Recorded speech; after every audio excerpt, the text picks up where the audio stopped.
Free. Hi there. Good afternoon, everybody. It's Kelly Catalinas with Fairway Independent Mortgage, along with Cindy Bishop Worldwide. We're so happy you could join us today for this informative webinar. We have Sarah Rubin back with us today. She is our Mid-Atlantic Marketing Director, and truly what she does is specialize in helping people build their brand and connect to their target audience. Using various tools and platforms in social media, among other things. And she is going to talk today about the LinkedIn platform. Sarah's been with Fairway for 4 years and in the Mid-Atlantic region with us for the last 2+ years. So I am going to turn it over to Sarah and we can get going. Thanks so much for attending today. Go ahead. Awesome. Thank you so much, Kelly, for that introduction. Like Kelly said, I am the Regional Mid-Atlantic Marketing Director, and I spend my days talking about and thinking about and sharing how to help our loan officers and agents really elevate their personal brands and their business brands. And so today we're going to dive into the power of LinkedIn.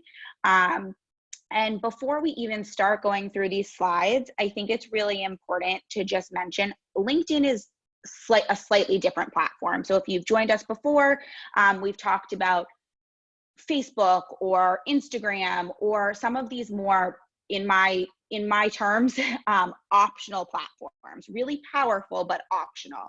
LinkedIn does not fall into that category. So LinkedIn is a non-negotiable social media platform. And the reason for it is if you do nothing with LinkedIn, and that is not the recommendation, but if you just do absolutely nothing but set up your profile, you now have a living, breathing resume for people to find you in some other fashion than just your company's website. So as we go through this, these are all add-ons to make your LinkedIn more powerful. But LinkedIn in and of itself is a must, because the truth of the matter is if people are looking for you and you're not there, you're invisible. So really my motto always is if you're not visible, you're invisible. And while that may sound intuitive, when you're talking about social media and the power of it, you have to be available for people to find. So LinkedIn is that first platform, if you're doing nothing else, that you have to be on. So what is LinkedIn? Who owns it? What's the power? So Microsoft owns LinkedIn. So the same people that own Word and Excel and PowerPoint and all your kind of technical tools also own LinkedIn. So it's thought of as a little bit more of a technical tool than just a social media platform. There are 260 million LinkedIn users that are actually logging in each month. And of those using the platform monthly, up to 40% of them are accessing it on a daily basis. And it's not to share pictures of their dogs or their kids. It's very different. Unlike, again, like a Facebook or an Instagram, it's really to share things that are relevant to their business or to find things that might help them in their careers or their businesses. Of the 2 billion millennials globally, 87 million of them are on LinkedIn, and 11 million of them are in decision-making positions. So this population using LinkedIn, they're highly educated.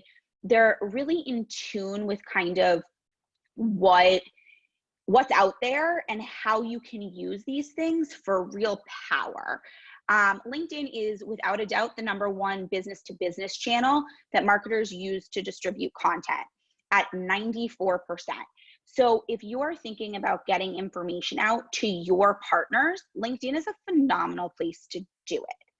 There are 9 billion content impressions in the LinkedIn feed every week, but only 3 million users share content weekly. So is it harder to get likes and comments on LinkedIn? Yes. But is it harder to get eyeballs on your content? No. It's actually a much less crowded platform. And then LinkedIn makes up of more than 50% of all social traffic to business-to-business websites and blogs.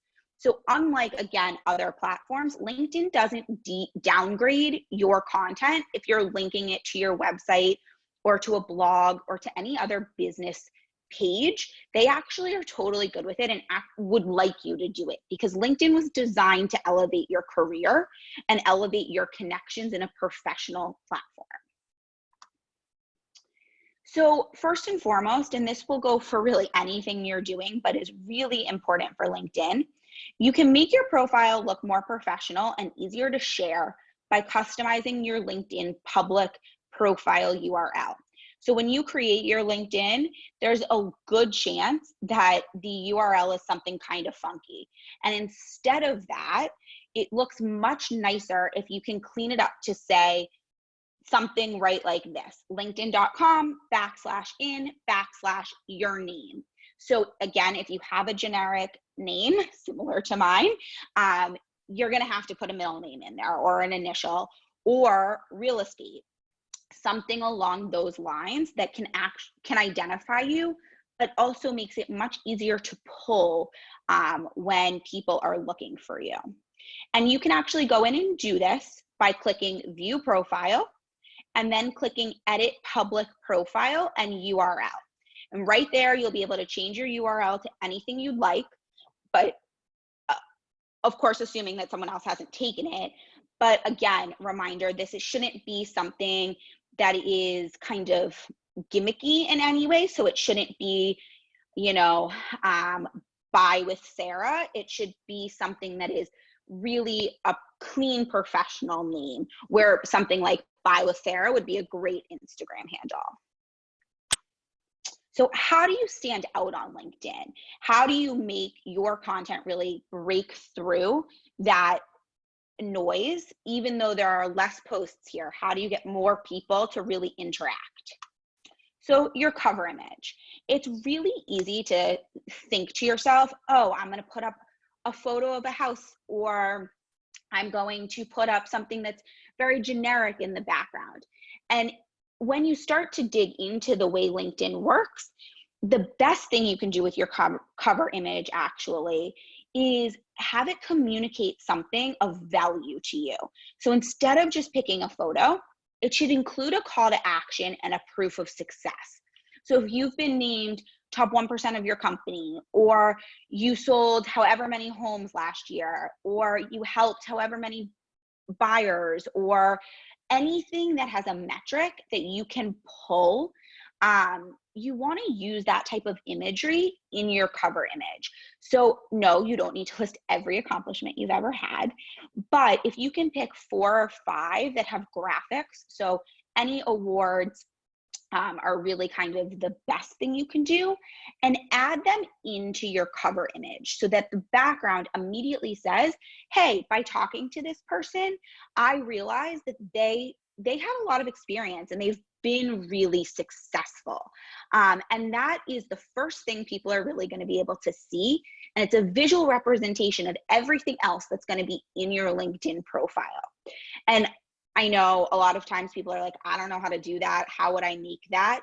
There are great websites. My favorite personally is Canva. You can go in, you can choose that you want a LinkedIn cover image, upload those photos, and just place them onto a plain background. In my head, really Canva is graphic design for non-graphic designers. I don't pretend to be a graphic designer, but it is a great place to go to really elevate your pages or your images, and it's a great place to create your cover image. Your headline. So your headline needs to be optimized. So think about what people in your market search for and include that in your headline. So most people don't just search real estate agent. They usually search something else that is actually a little bit more specific to where they're looking. So you want to think about what do my clients really look for if they're Googling? Are they looking for someone who specializes in millennials? Are they looking for somebody who specializes in luxury real estate? Are they looking for somebody who specializes in first-time home buyers? And you want to put that in your headline. And your headline, of course, should include all of the necessary compliance information that your companies require. Most companies do require something in that headline. Oftentimes it's just a license number, and then additional information based on you want to be found for. And again, every company is different with compliance, so just check with yours before you start editing your headline. But you really do want to think about that search engine optimization in your headline specifically.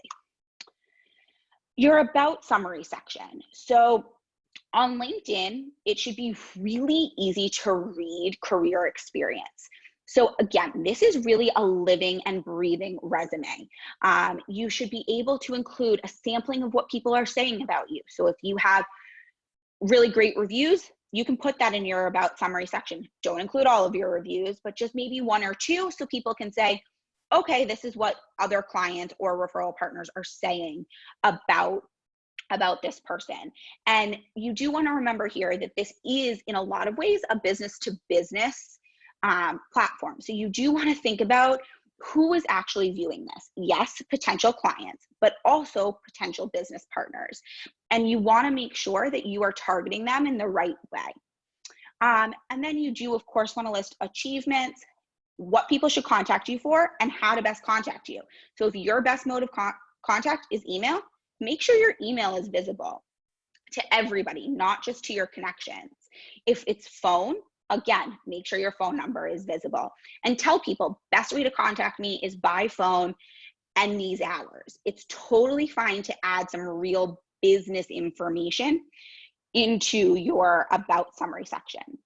The thing you don't want to do in your about summary section is make it sound like a resume. So really what you're looking to do is say, I, me, make it personal. It shouldn't be, Sarah has had 4 years of marketing experience at Fairway. It should be, I, this, and that. So really it's about making things feel personal, even though you're talking professional. So professional doesn't mean not personal. It just means polished. And I think that that's really something people get held up with on LinkedIn, because they think LinkedIn professional must have nothing personal. No, it's just LinkedIn professional must be polished is really the formula I would think of. So before we jump into SEO optimizing your entire profile, a few other quick tips. You want to make sure that your headshot is a real headshot and not just a selfie you took. While that is totally fine, again, on almost any other platform, on LinkedIn, you want to make sure it's a really professional photo, really just from a headshot, not a full body shot. Unless that's what you use in all your listing materials, then that's totally fine. But you just want to make sure it's a professional photo. There shouldn't be kids or spouses or partners or anything like that in these types of photos. So then how do you SEO optimize your entire profile? You know people are looking for you, but what do you do to make sure they can find you? So SEO isn't limited to Google.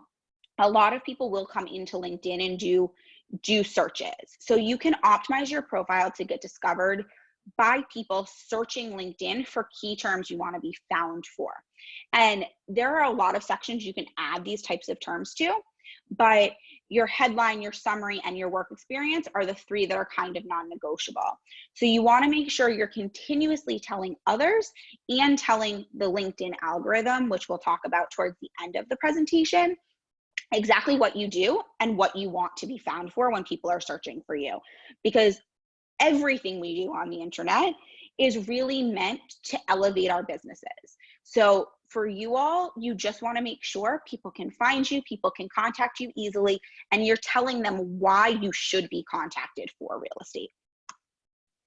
So LinkedIn, like every other platform, is about connection. So really the more you can allow people to actually get to know you, the better LinkedIn is going to do for you. So don't feel like you have to limit your connections. So on Facebook, you probably only want to friend people you actually know. You don't have to know them well, but you should probably know them. On LinkedIn, that's not the case. So anybody that makes sense to connect with, you can connect with. If you don't know them personally, you probably want to include a note as to why you're connecting with them before you actually hit that connect button. But if there's someone who you don't know well, maybe works for your company, but in another state, but you envy or admire the type of work they're doing, totally connect with them and say, hey, I've been watching you. You're a real inspiration to me. I'd love to connect. Anything like that. If there is a reporter who talks about real estate and you want to maybe get asked for a quote, connect with them on LinkedIn. Start making those personal connections, even with the people you don't necessarily know. It will elevate your brand. It'll also push your content out further. But you need to be identifiable on LinkedIn. So your LinkedIn profile visitors should recognize it as yours the moment they look at it. So if you have brand colors, if you have a distinguished logo, all of those things need to be present. Great place to incorporate them is that cover photo. A great way to make your profile easily identifiable and on brand with your other marketing content is ensuring that your profile's name, headline, and other simple identifiers are easily viewable by any visitor. So you don't want to kind of bury that information deep into your profile, just listing it in your experience or in your summary section. That's not really enough. It really needs to be all of these things put together. And then make sure these features are continuously on brand, they match your other marketing content, and they're uniquely yours when possible. So if you have anything that identifies you, that is all the better versus just identifying your company or a larger group. If there's anything that's really specific to you, that's great to have on LinkedIn. Direct messaging. So direct messaging is okay and not so strange on LinkedIn. Whereas on Instagram, direct messaging is a huge player, where on Facebook, not so much. LinkedIn really falls into that kind of Instagram section. They want direct messaging to happen on their platform. They want conversations. They want true connection to be built, whether it's to do a transaction or not, but they want those real conversations. So sending people direct messages, great way to do it. And reaching out on LinkedIn is a super powerful tool because you can see who people know in common. You can see experience, things that might align with you, ways you might be able to partner up to do something else. Or if your clients are looking for you, they can reach out and say, hey, I noticed all of these things about you. Do you have a minute to talk? And it makes it a little bit easier and a little bit more personal again. It's way better to create a personal connection that way than just commenting on a post or an article.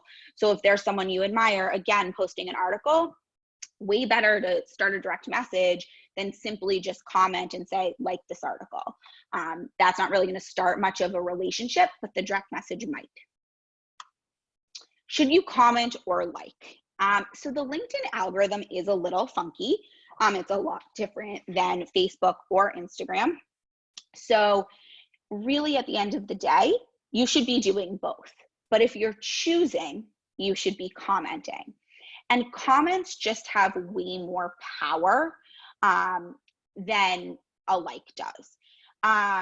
So the best comments are actually really long, so 3 or more sentences. And I know that that's totally unnatural and time consuming. But if you are using full sentences and putting 2 to 3 to 4 sentences in a comment, it's more likely to generate a conversation. Other people are likely to comment. It pushes that content a lot further.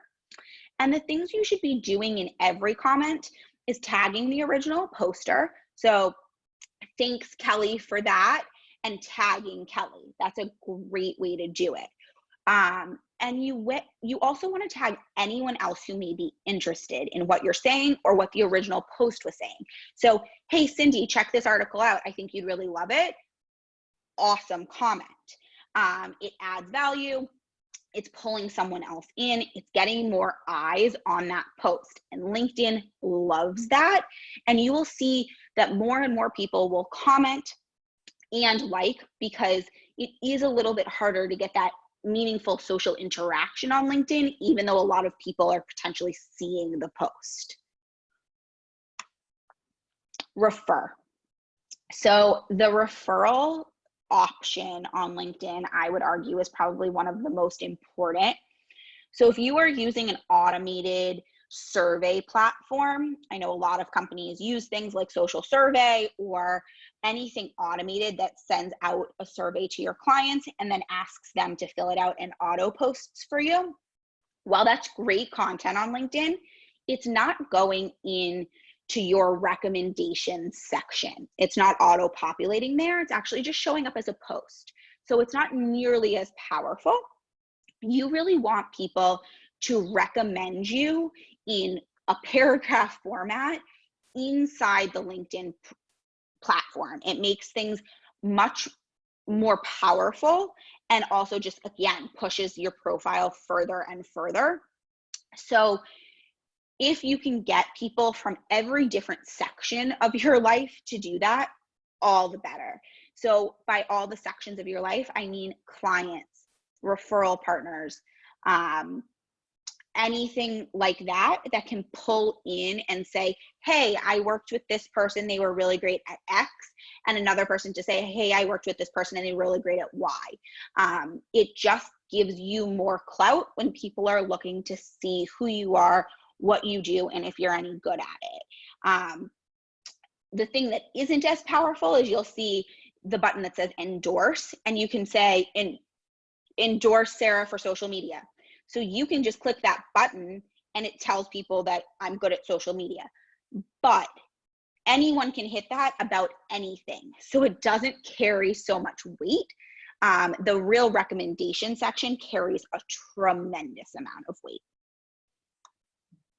Your personal hashtag. So hashtags actually have recently taken a huge presence on LinkedIn. You will start to get notifications that say, this post is trending for hashtag real estate, check it out. And you will start to realize that you're getting targeted based on things you're talking about.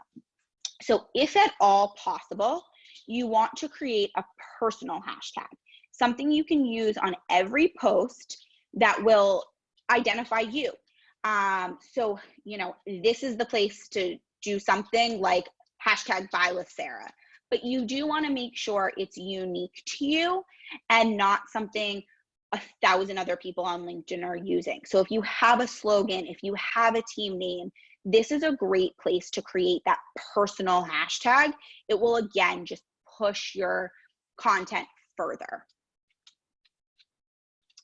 And then, everyone has always said that imitation is the greatest form of flattery.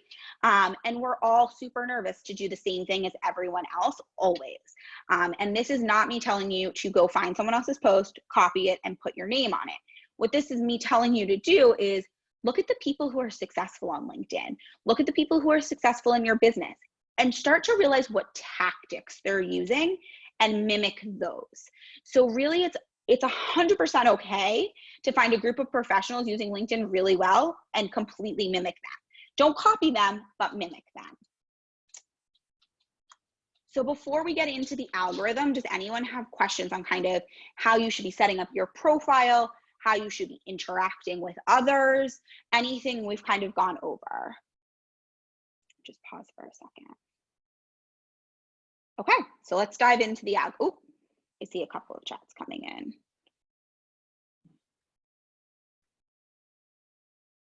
Okay, perfect. Yeah, so you can enter your chats right into the chat box, and Cindy's watching it and Kelly's watching it, so they'll send them over. So the LinkedIn algorithm, to prioritize relevant content is the #1 thing. So if something happened 3 days ago, it's not going to go as far as something that happened today if you're posting an article or a post about it. You really need everything on LinkedIn to be really relevant. And things change so quickly that LinkedIn does recognize when things are outdated. You need to be promoting engagement. So you need to be asking for people to engage with your content.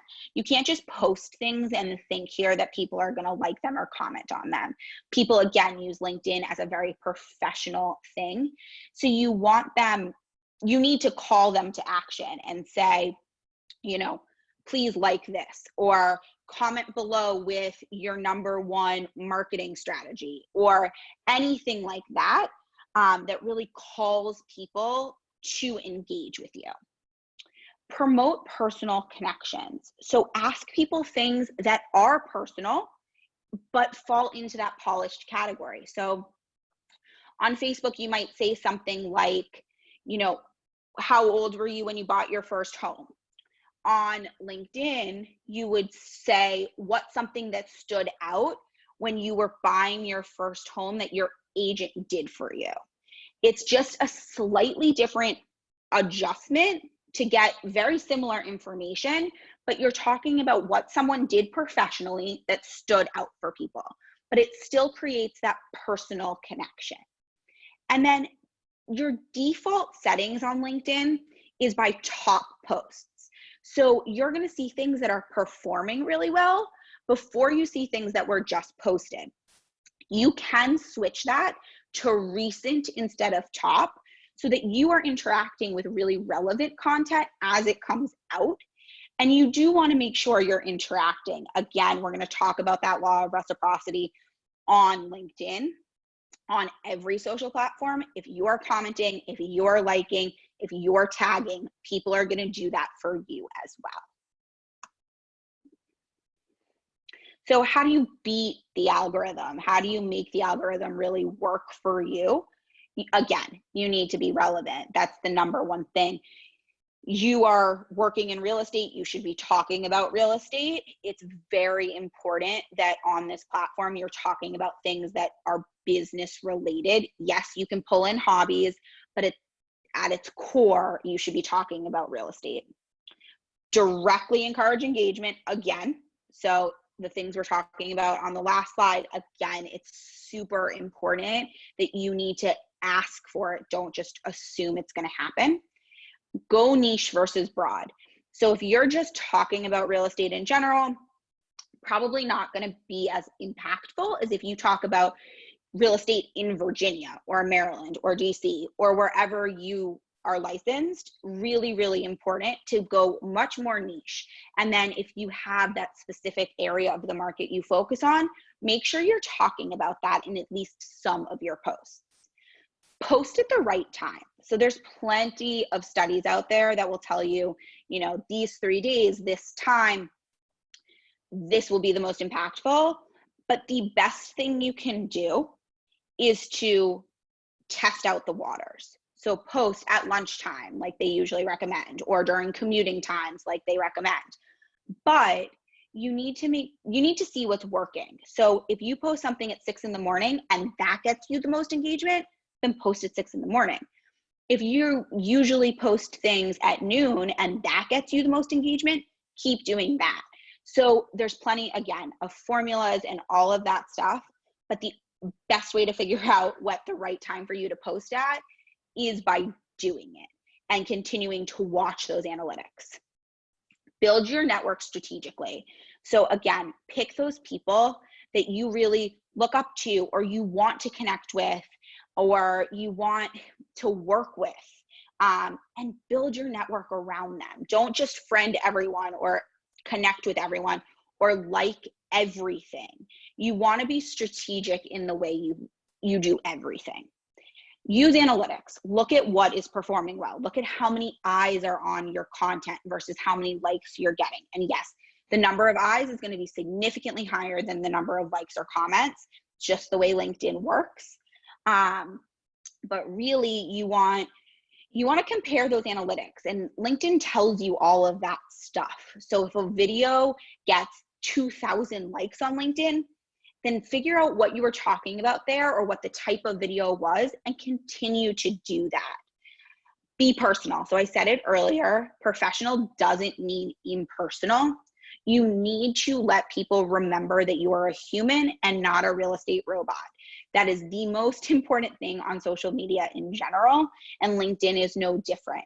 You need to let people know you, not just know your real estate avatar.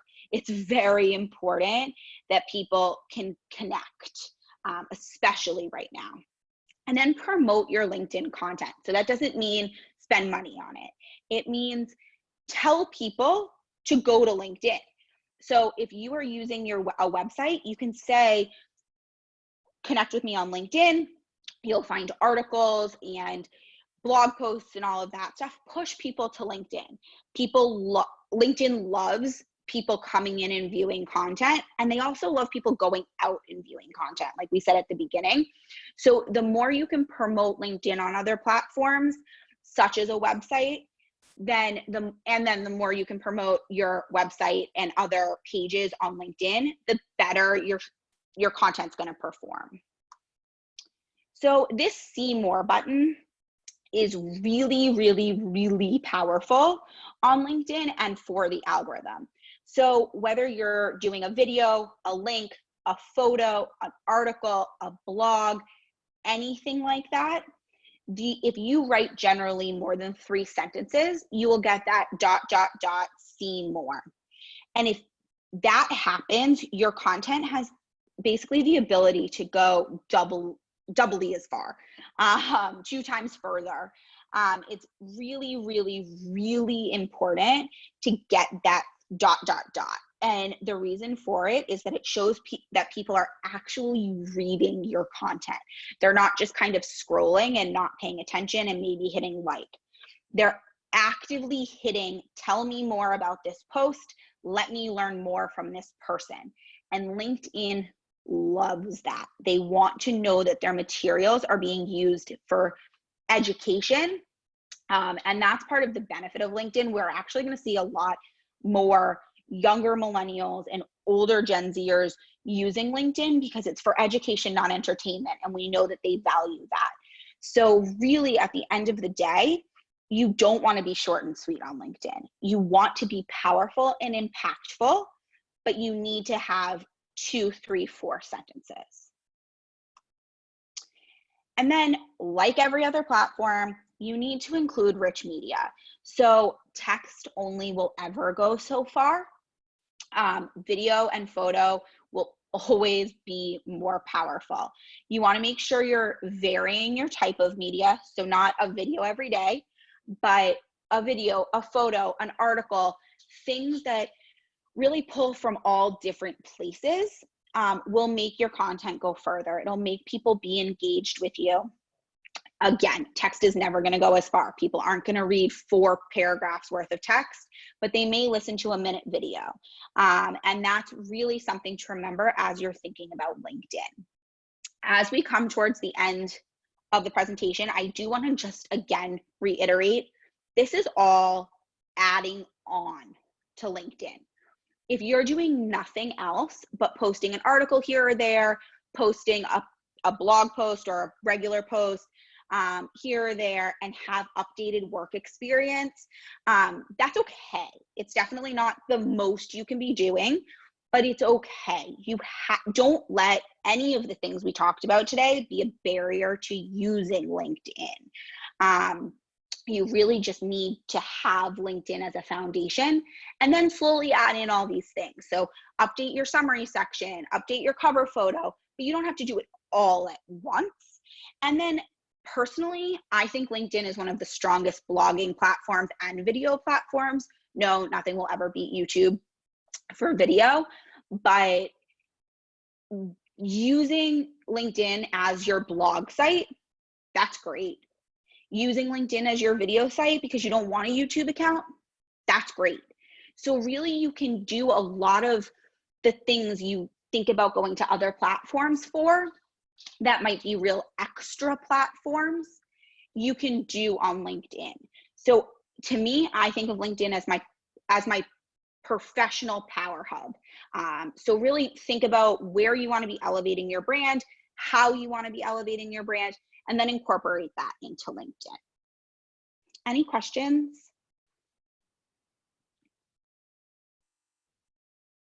Okay, Cindy, I'm going to turn it over to you. All right, that's great. Now, there was a question. I just can't respond back to this person. It says she's not in the meeting, but I see her there. I don't know why. And it talks about examples that you may want to suggest, that if you happen to know any that you really like on LinkedIn. But I can send that to them after. If you happen to have some things that I can forward to everybody in the group, just so they have some examples to look at. You know what I mean? Sure. I would be happy to pull a list together for you. Excellent. And then I'll just send it to everybody because I know I'm a visual learner. So it's very, very helpful to me as well. I get that. So thank you very much. Sarah, great job as usual. Kelly. Thank you. Yes, thank you, Sarah, so much. We really appreciate it, and we appreciate everybody who can make the time to attend today. I know we're all having these wonderful stay-at-home training sessions, but I think it's a great time to sharpen our game. You know, the market's going to open up. Forecasts are for really low interest rates over the course of the next 12 months. We're going to be pulling a lot more buyers into the market, and we need to be ready. So thank you again for all the information on this great tool. And I'm sure Sarah will be back for some other ones as well. Absolutely. All righty. Well, thanks everybody. And you have a good day. Thanks again, Cindy. Have a good one, everyone. Thanks, Cindy. Bye-bye.